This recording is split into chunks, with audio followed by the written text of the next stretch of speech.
السيد رئيس الحكومة السورية الموقتي، السيد وزير الدفاع، السادة الوزراء، السادة الضباط وصف الضباط، الأخوة من القوات المسلحة التركية، السادة الضيوف، أهلا وسهلا بكم في مقر قيادة فرقة الحمزة ومقر القوات الخاصة في هذه المناسبة الكريمة في افتتاح تكنة الشهيد ياسر أبو الشيخ.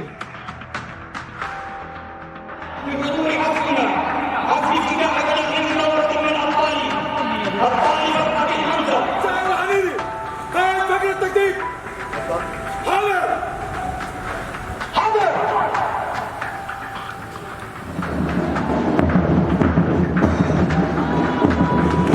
عقلة شهور الشهداء.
اليوم حفل افتتاح أكاديمية الشهيد ياسر أبو الشيخ العسكرية التي افتتحتها الفرقة الثانية فرقة الحمزة قوات خاصة من الفيلق الثاني في الجيش الوطني السوري.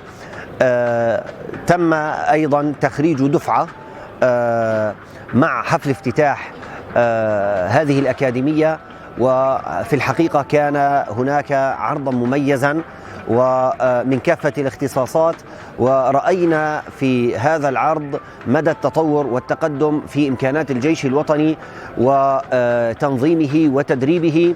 نسأل الله عز وجل مزيدا من التقدم والتطور والتفوق لجيشنا الوطني لنحقق بإذن الله عز وجل النصر لثورتنا والتحرير لأرضنا. والحمد لله. والأخوة الكرام الأفاضل المدنيين وعسكريين أبناء الشعب السوري الأصيل والثورة السورية العظيمة، نلتقي اليوم في افتتاح تكنة الشهيد ياسر أبو الشيخ في مقر قيادة الفرقة الثانية من جيشنا الوطني السوري، لنشهد معا مجددا وضع الابنة الأخرى في صرح المؤسسة العسكرية الثورية التي انطلق العمل بها منذ سنين، بتضافر الجهود وإخلاص الوطنيين الشرفاء. أن أكون مخلصا